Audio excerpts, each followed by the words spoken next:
नमस्कार, आप देख रहे हैं लाइव इंडिया हर पल। मैं हूं आपके साथ रेखा मिश्रा। मणिपुर में मई 2023 में हिंसा शुरू होने के बाद राहुल गांधी का ये तीसरा दौरा है।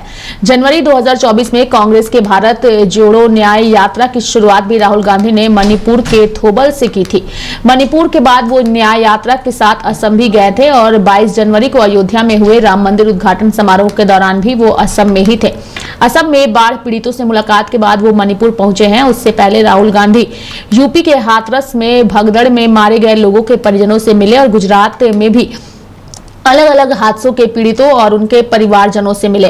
हाथरस से मणिपुर तक राहुल गांधी के दौरे को देखें तो निशाने पर बीजेपी ही नजर आएगी। यूपी, गुजरात, असम और मणिपुर सभी राज्यों में बीजेपी की ही सरकारें हैं और ये सभी दौरे राहुल गांधी विपक्ष के नेता बनने के बाद से लगातार कर रहे हैं। वहीं हाथरस हादसे के पीड़ितों की तरह ही राहुल गांधी ने मणिपुर के लोगों को आश्वस्त भी किया है कि उनकी तकलीफें वो सदन में उठाएंगे। हाथरस में राहुल गांधी ने एक महत्वपूर्ण बात कही थी कि मैं इस घटना का राजनीतिकरण नहीं करना चाहता। क्या मणिपुर को लेकर भी राहुल गांधी का ऐसा ही इरादा है?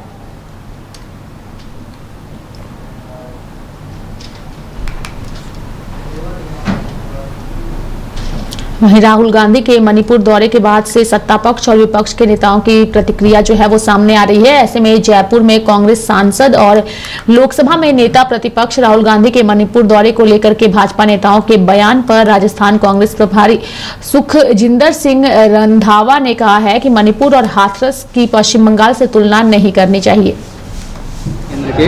राहुल गांधी जी ने दौरा करा है मणिपुर का। इसके पहले हाथरस में जो घटना हुई थी उसमें गए। भाजपा के जो नेता है वो ये सवाल उठा रहे हैं कि पश्चिम बंगाल में भी जहरीली शराब के लोग मरे, वहां क्यों नहीं जाते? देखिए, वहां की गवर्नमेंट अपने आप एक्शन कर रही है। जहरीली शराब के साथ मरना ये बहुत बुरी बात है। जहां भी कोई अपनी स्टेट गवर्नमेंट होती है वहां जाते हैं। ऐसा ही एक बार जब मैं भी मिनिस्टर था, captain Amarinder Singh chief minister थे, हमारे पंजाब में भी हुआ था। हम वहाँ पूरी गवर्नमेंट ने काम स्टार्ट किया।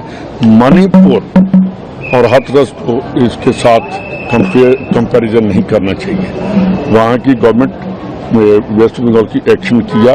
वहाँ उन्होंने पूरा सरकार ने जाकर, मंत्री जाकर, चीफ मिनिस्टर जाकर वहाँ आए। पर क्या आज तक मणिपुर के बारे में हम पूरा दिन मणिपुर के लिए वहाँ कहते रहे कि मणिपुर के ऊपर स्टेटमेंट दे दो? प्राइम मिनिस्टर ने या होम मिनिस्टर ने एक बार भी मणिपुर के ऊपर स्टेटमेंट नहीं दिया और आज तक प्रधानमंत्री जी वहाँ गए नहीं। वहाँ की जो पिक्चर है, जहाँ के लोगों के साथ वहाँ हो रहा है, इसके बारे में प्रधानमंत्री को आना पड़ेगा। प्रधानमंत्री पूरे देश के प्रधानमंत्री हैं और होम मिनिस्टर, उनको जहाँ जहाँ भी कोई छोटी भी घटना होती है तो उनको उसके बारे में बोलना पड़ेगा। राजस्थान में कांग्रेस सांसद राहुल गांधी के मणिपुर दौरे को लेकर के बिहार की राजधानी पटना से भी नेताओं की प्रतिक्रिया सामने आ रही है। ऐसे में इस दौरे पर भाजपा सांसद संजय जायसवाल की प्रतिक्रिया सामने आई है और उन्होंने भी अपनी बातों को रखा है। समाज और कुकी समाज के लोगों से वो मिलेंगे। देखिए, जो भी हुआ है मणिपुर में वो बहुत दुर्भाग्यपूर्ण है और लगातार केंद्र सरकार कार्य करके माहौल को शांत करने का और बहुत कुछ हालात को नॉर्मल कर किया जा चुका है। राहुल जी जब नॉर्मल हालात हो गए हैं तो जा रहे हैं, जाएं और घूमें। क्या मिलने में कहीं कोई दिक्कत नहीं है।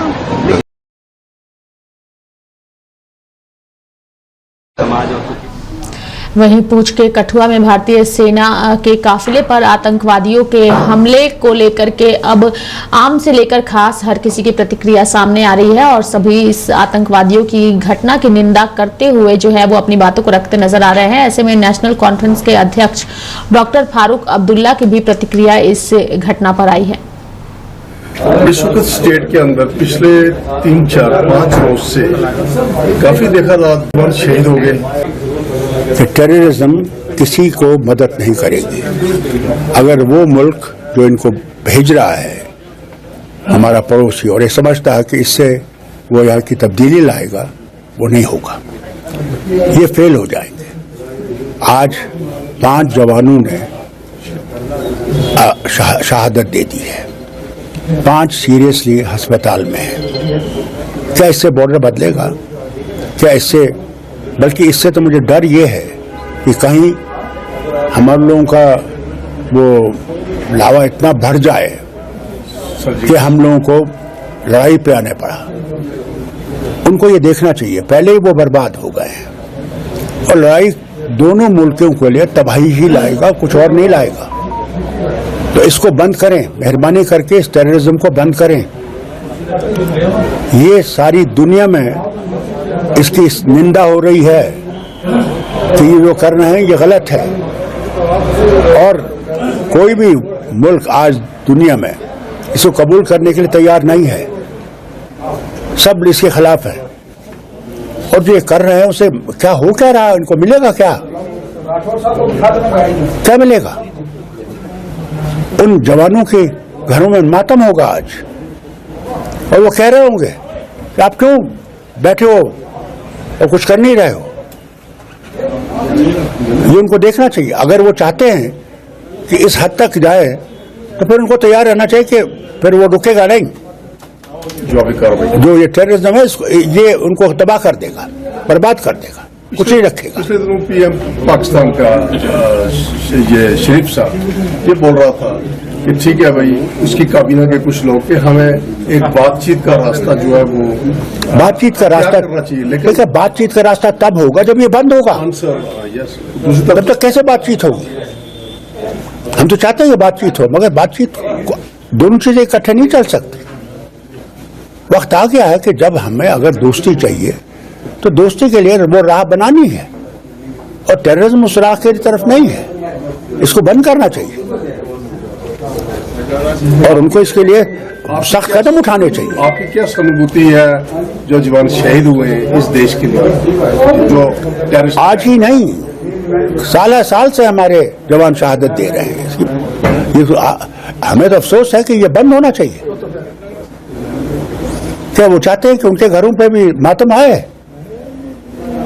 तो क्या डॉक्टर साहब इसमें सोचा जाए कि ये टेररिज्म बार बार आपने भी नेशनल इंटरनेशनल लेवल पे जाके कहा है पाकिस्तान को, और हिंदुस्तान के जितने प्राइम मिनिस्टर रुके हैं, चाहे वो मनमोहन सिंह जी थे, चाहे वाजपेयी साहब थे, चाहे नरेंद्र मोदी है, कि भाई हमें आपसे बात नहीं करनी है, आप टेररिज्म को पहले बंद करो। सर्जिकल स्ट्राइक्स भी हुई है, तो अभी भी वो कर रहा है, तो क्या मुझे समझ नहीं आती कुछ एक्शन लेना पड़ेगा? नहीं, मुझे समझ नहीं आती कि उनकी सोच क्या है। मुझे समझ नहीं आती उनकी सोच क्या है। अफसोस इस बात का है, this is not way forward, this is way backward. And if they want movement forward, they have to stop this thing and stop it now before it's too late. तो क्या इसका कुछ जिस तरीके से अगर ऐसे I think the pressures of the world have to increase. तो अगर The only way forward now is the pressure of the world on that country must increase. That this is not path to peace. This is path to destruction. Stop it now. And those friends of इस पुंछ के इलाके में, मैं सिर्फ सरकार से गुजारिश करूंगा कि साहब, एक तो सड़कों की हालत बहुत खराब है, इन सड़कों की हालत बेहतर करिए मेहरबानी करके, जल्दी से जल्दी, वो बहुत जरूरी है। दूसरी चीज जो है, मैं सरकार से गुजारिश करना चाहता हूं, जो पावर टैरिफ ने बढ़ा रखा है उसने यहाँ की कमर को तोड़ दिया है लोगों की। पहले ही महंगाई आसमान से बात कर रही है। मैं इनसे गुजारिश करूंगा महंगाई को कम करने की कोशिश करें, और बिजली के इस जो इन्हें बढ़ा रखा है इसको कम करिए, वापस ले जाइए, क्योंकि अगर लोग हैं तब जिंदगी है, लोग ही मर जाएंगे फिर क्या जिंदगी है। तीसरी चीज जो मैं इनसे कहूंगा वो ये है कि मेहरबानी करके अफसरों से कहिए वो जरा निकलें बाहर और लोगों की हालत देखें, कहाँ का क्या हालत है, उनकी मदद करें, मुश्किलें दूर करें। वही एक रास्ता है हम लोगों को आगे बढ़ने का। तरक्की तब होगी जब देश सचमुच लोग देख सकेंगे कि तरक्की हो रही है। आप 2-3 दिन से पुंछ के दौरे पे थे, तो मैंने देखा आप लोगों से मिले और आपने कम्युनल हार्मोनी और भाईचारे के लिए लोगों को मैंने देखा, पहले ही यहाँ भाईचारा बहुत है। मैंने देखा सिख, हिंदू, मुसलमान तीनों इकट्ठे चल रहे हैं, इकट्ठे जानते हैं कि इकट्ठे ही हमारी जिंदगी है। फिर मुसलमानों में मैंने देखा, इमाम गाह में शिया तबका है, मुहर्रम का जमाना है, वहां भी मैंने देखा कितना मिलन है सब में, कितनी एक दूसरे की मदद कर रहे हैं। ये बहुत बड़ी चीज है, इसको कायम रखना बहुत जरूरी है। मैं समझता हूं देश में इसकी बड़ी आवाज है आज, और उसी ने जिस इलेक्शन में भी दिखा दिया, जो पार्लियामेंट्री इलेक्शन है, कि नफरतें जीत नहीं सकती, मोहब्बत जीत सकती है, और उस मोहब्बत को कायम रखना बहुत जरूरी है। बढ़ेंगे आगे और बात करेंगे बिहार की। बिहार के पूर्व उप मुख्यमंत्री और राजद नेता लगातार बिहार की डबल इंजन सरकार पर हमला बोलते आ रहे हैं, और ऐसे में एक बार फिर से तेजस्वी यादव ने बिहार की डबल इंजन की सरकार पर हमला बोलते हुए कहा है कि बिहार के लिए ये डबल इंजन की सरकार ना तो कुछ कर रही है और ना ही कोई बात हो रही है। साथ ही बेरोजगारी, भ्रष्टाचार और महंगाई जो है वो भी चरम पर है। जो जिम्मेदारी लेकर के इस बात को बताने का काम करें। ये किस बात का डबल इंजन का सरकार है? ना बिहार के लिए कुछ हो रहा है, ना बात हो रही है। बिहार में जो है वो भ्रष्टाचार के भेंट चढ़ा जा रहा है, पुल भी जो है वो गिर जा रहे हैं, पेपर लीक हो जा रहा है, अपराध बढ़ती जा रही है, महंगाई, बेरोजगारी, ये सब बढ़ता जा रहा है। अब हम आप लोगों से पूछते हैं, बताइए कोई एक सब्जी का नाम बता दो जो 45 रुपए से कम हो, जो मिल रहा हो। एक सब्जी का नाम बताइए। गोभी का क्या भाव है बताइए, प्याज टमाटर का क्या भाव है, आलू का भाव बता दीजिए कितना है। तो ये पूरी तरीके से आप देखिएगा, पटना में आलू जो है 45 रुपए किलो मिल रहा है, ये सच्चाई है। तो इस पे कोई सरकार, कोई देखने वाला नहीं। सारी चीज जो है 100 के पार चली जा रही है। कई सब्जियां जो 4-5 रुपए किलो आलू मिलता था, वो आज 45 किलो रुपए आलू मिल रहा है। तो गरीबों का डेली जो अन्न जो है पेट भरने के लिए, आप समझिए कि कितना बड़ा ये चल रहा है। लेकिन इस पे कोई बोलने को तैयार नहीं है, चुप्पी साधे हुए। दिन रात हम लोगों को गाली देने से कोई फर्क पड़ने वाला नहीं है। किंग पिंग जो लोग हैं, इनको ये सरकार बचाने का काम करती है। कुछ होता है तो तेजस्वी का नाम लिया जाता है, लेकिन कुछ होना है नहीं, क्योंकि कुछ है ही नहीं। खाली न्यूज को डाइवर्ट करना ही इनका काम है। बिहार को ना विशेष राज्य के दर्जा की अब कोई बात कर रहा है, कौन देगा बताओ? सत्ता में बैठे वही ना देंगे। शेड्यूल लाइन में जो हम लोगों ने 75% आरक्षण बढ़ाया, अब कौन देगा? अब तो यही लोग हैं, बगल वाले लोग हैं, उनको करना चाहिए। क्यों नहीं कर रहे भाई? कुछ स्पेशल पैकेज कुछ भी नहीं हो रहा। किस बात का डबल इंजन का सरकार, क्या विकास? और हमने कहा अगर मेरी गलती है तो आप बताओ ना, जो जो पुल गिरे हैं तो चैलेंज दिए थे, कोई स्वीकार करने को तैयार नहीं हो रहा। दो उप मुख्यमंत्री, एक मुख्यमंत्री, पूरा मंत्रिमंडल है। बताओ ना कौन से समय में इसकी स्वीकृति हुई थी, कब टेंडर हुआ था, कब इसका शिलान्यास उद्घाटन हुआ था? बता दे। दूध का दूध, पानी का पानी। वहीं तेजस्वी यादव के बयान के बाद जेडीयू नेता नीरज कुमार की प्रतिक्रिया सामने आई है। हालांकि तेजस्वी यादव ने डबल इंजन की सरकार सहित कई सारे चीजों को लेकर के जो है वो बिहार की सरकार पर हमला बोला है, साथ ही महंगाई का भी उन्होंने जिक्र किया है। ऐसे में नीरज कुमार ने तेजस्वी यादव के बयान पर प्रतिक्रिया देते हुए उन्हें जवाब दिया है। तेजस्वी यादव पहले पुल गिर रहा था, उसको लेकर सरकार को घेर रहे थे, अपराध को लेकर घेर रहे थे, अब बढ़ते महंगाई को लेकर घेर रहे हैं। कह रहे हैं कि कोई भी सब्जी बताइए जिसका दाम 45 रुपए से ऊपर है। सब्जी उत्पादन वैसे दौर में जब वर्षापात हो रहा हो तो स्वाभाविक है।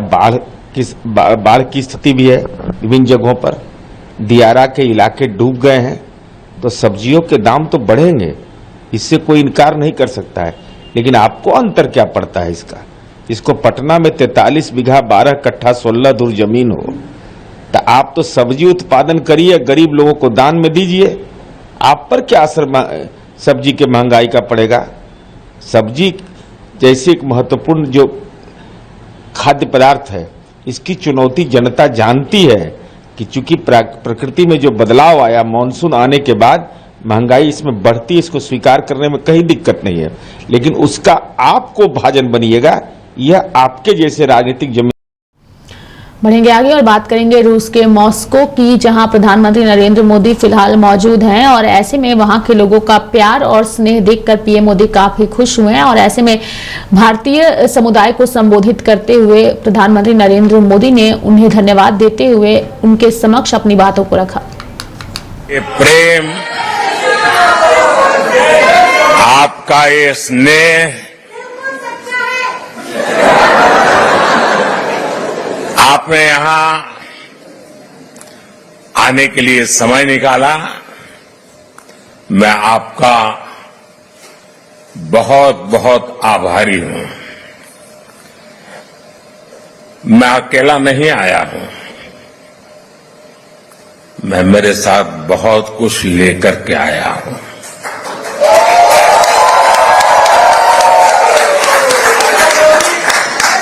मैं अपने साथ हिंदुस्तान की मिट्टी की महक लेकर के आया हूं।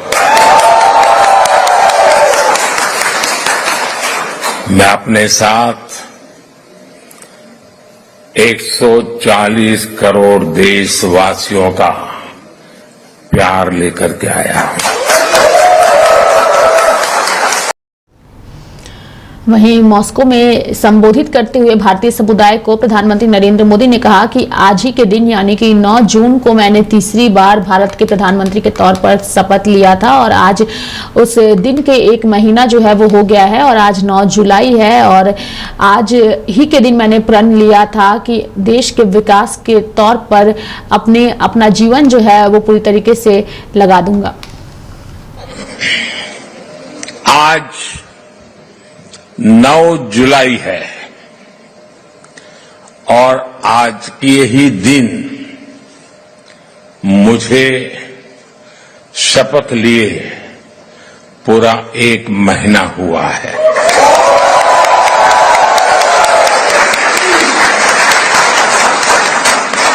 आज से ठीक 1 महीने पहले 9 जून को मैंने तीसरी बार भारत के पीएम पद की शपथ ली थी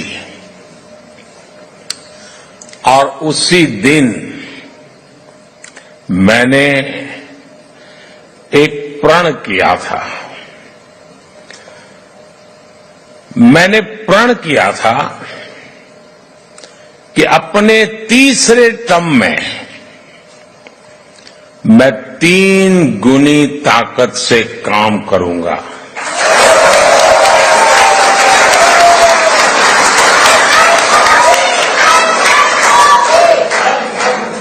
तीन गुनी रफ्तार से काम करूंगा और ये भी एक संयोग है कि सरकार के कई लक्ष्यों में भी 3 का अंक छाया हुआ है। सरकार का लक्ष्य है तीसरे टर्म में भारत को दुनिया की तीसरी सबसे बड़ी इकोनॉमी बनाना।